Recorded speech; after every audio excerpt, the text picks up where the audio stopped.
Primero se hicieron llamar Círculos Bolivarianos desde el 2001 que se fundaron, prácticamente a los pocos meses de llegada a la Revolución Socialista.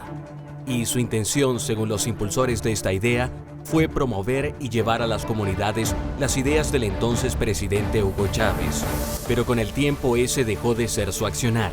Empezaron a tener más participación, apoyo y logística, sobre todo en las protestas del 2002 y la salida temporal de Chávez del poder. A los círculos bolivarianos llegaron a conocerlos como los círculos del terror, y su función era ir todo lo que criticara o protestara contra el gobierno. Con el tiempo cambiaron a colectivos, pero básicamente con la misma estructura. De hecho, los círculos aún existen, pero con poca participación. El protagonismo quedó en manos de los colectivos. En estas imágenes de las protestas del 2014 en Maracaibo, se nota cómo trabajaron en coordinación colectivos y militares. En el estado Zulia su estructura era muy distinta.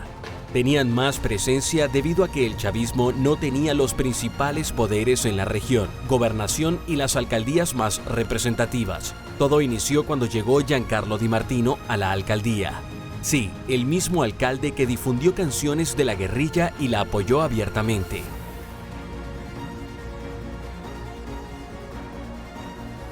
Entrevistamos a dos exmiembros de esas agrupaciones criminales. Cambiamos sus nombres, voces y cubrimos aún más sus rostros. De ser identificados, su vida peligraría. Lo primero que preguntamos, ¿quién manda en los colectivos? Directamente alcaldes y gobernadores. Ellos son los propios, ellos son los que manejan la plata. Claro, y siempre mandan a sus secuaces, a los bajos mandos, pero ellos son los que mandaban. La orden era de ellos. Nos mandaban pues los líderes ya. Nos enviaban por gente pesada, nos equipaban con armas, motos, todo bien asegurado ya. Nos mandaban así en grupos de 20 por cada marcha de cada 5 metros y así. En ese tiempo era el alcalde de Maracaibo, cosa que también aplicaba el alcalde de San Francisco, Omar Prieto. Activó colectivos más violentos. Aquí en Maracaibo funciona de esta forma. Los líderes políticos llaman a uno, bueno, ellos dan una tarifa de pago y tenemos que servirles a ellos. Ellos buscan más que todo los que tienen moto, y los que no tienen moto, ellos localizan la moto y buscan el armamento. Muy adoctrinados, les daban charlas constantes debido a que los malos en esta película llamada Revolución Socialista eran quienes adversaban al gobierno, no Chávez en sí mismo. Él era el máximo líder a quien no dejaban gobernar. Para ellos, haciendo creer que ellos son los buenos. Y la oposición, que eran los que hacían las guarimbas, estaban perturbando al pueblo. Cuando en realidad lo que estaban era llamando la atención de que se nos estaba hundiendo cada día más.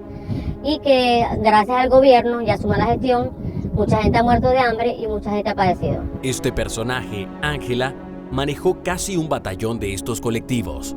Ella estaba clara de quiénes conformaban las filas de su grupo. Somos gente sana, somos gente dañada, porque yo no busco gente sana, yo busco gente dañada para dañar a la gente sana, que se les reclama sus derechos. Un grupo grande que no tenía quien se le cruzara en su camino, ni la policía. De 200 para arriba, no manejaba 3, 4, siempre estaba armada como con 200 personas, donde eso me instó a seguir haciendo porque había billete por el medio. Claro, la necesidad te lleva a hacer cosas que a veces no quieres, porque a veces se nos salen los tiros y hay gente muerta y mucha gente inocente murió. El trabajo de ellos era sencillo, encargarse de neutralizar a toda costa cualquier tipo de concentración, protesta, manifestación, reunión en la que se hablara mal del gobierno de Chávez. Tenían toda una logística y equipos a disposición. Donde me decían derrumbarme una valla de Manuel Rosales y yo iba con un placer, porque para mí eso era como comerme una galleta con café con leche, facilito. Claro, manejaba 200 malandros. Vehículos, seguridad en las zonas periféricas donde accionaban. Tenían todo pensado al momento de llegar a cualquier lugar. Les decía, haz esto, tumba aquello, y lo hacían como autómatas. 2 buses, un 350, un 750 y una Hilux a la orden. Y nos tocó meternos en medio de una guarimba y salir, no sacamos armamento. Para ese tiempo sacamos a los salserines, donde iban disfrazados de salserines, eran colectivos, pero disfrazados de salserines, y nos bajamos con machete, palo, a caerles a palo a todo ese poco de gente. Los salserines son los llamados trabajadores del barrido manual. Los colectivos se disfrazaban y usaban sus uniformes para pasar desapercibidos en el municipio San Francisco y por orden del alcalde de esa localidad, Omar Prieto. Se encargaron de acabar con protestas con violencia, inclusive en una oportunidad entraron a una iglesia y no les importó destruir su interior. Todo con tal de acabar con cualquier concentración. Para lograr captar a sus integrantes, desde un inicio usaron la crisis y el hambre. De hecho, aún lo hace. Todo empezó fue por necesidad en la casa, para querer ayudar a mi familia y todo eso, y a los hijos y esas cosas, los sobrinos. Pues había necesidad y me dieron la oportunidad de poder hacer eso y me iban a pagar con cierta plata de bolívares para mandarnos a derribar cualquier marcha de los opositores y eso, ¿verdad? La tesis de romper las piernas y luego ofrecer las muletas para caminar. Aquí se tiene el mejor ejemplo de eso. Así mismo operan. Les ofrecen en los barrios los servicios y beneficios que deberían garantizar como gobierno. Es muy difícil en el barrio, ya ni agua, no hay ni gas, nada de eso para los barrios, nada. Ahora en los barrios lo que hay es inseguridades. Mucho gobierno, o sea, gente inocente que pagan por otras personas que han hecho cosas malas y eso nos ayudó, eso nos impulsó como quien dice a rebelar. Con el tiempo empezaron a abrir los ojos y notar que en la película Revolución Socialista, los que se hacen llamar buenos no lo son tanto. Cuando empezaron a cuestionar órdenes y rehusarse a obedecer, bueno, les pasó lo mismo que a todos quienes adversan al chavismo. Empezaron a llevar mucho del daño que ellos ayudaron a infligir. Sí, nos empezaron a perseguir muy feo y, ¿cómo te explico? Ya como sabían cada quien donde vivía cada uno de nosotros, ya como no quisimos servirles a ellos más, se pusieron a enviarnos patrullas, todo, y tuvimos que, esconcharnos y esas cosas, ¿sí me entiendes? Ya después de huir por algunos meses y salir hasta de donde vivían, ahora regresaron muy bajo perfil. Recuerdan lo poco que duró su rebelión. Prácticamente nos usaron y nosotros con sus propias armas le vinimos encima.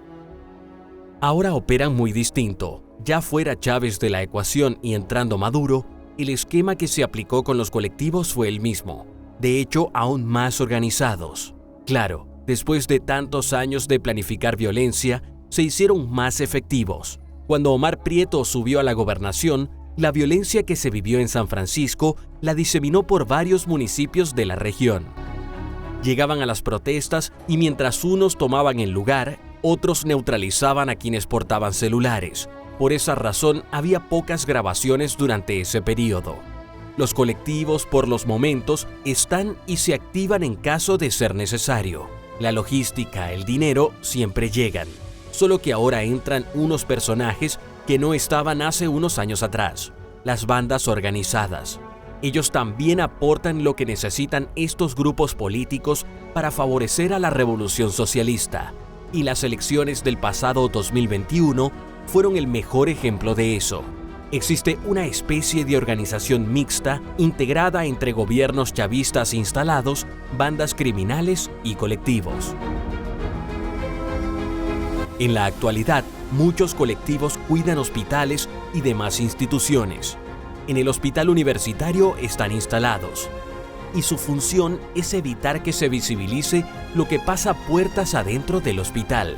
Les importa poco realmente si hay robos o no en el interior de los centros de salud. Podríamos hablar de una especie de evolución hoy día. Vaya evolución, para el mal.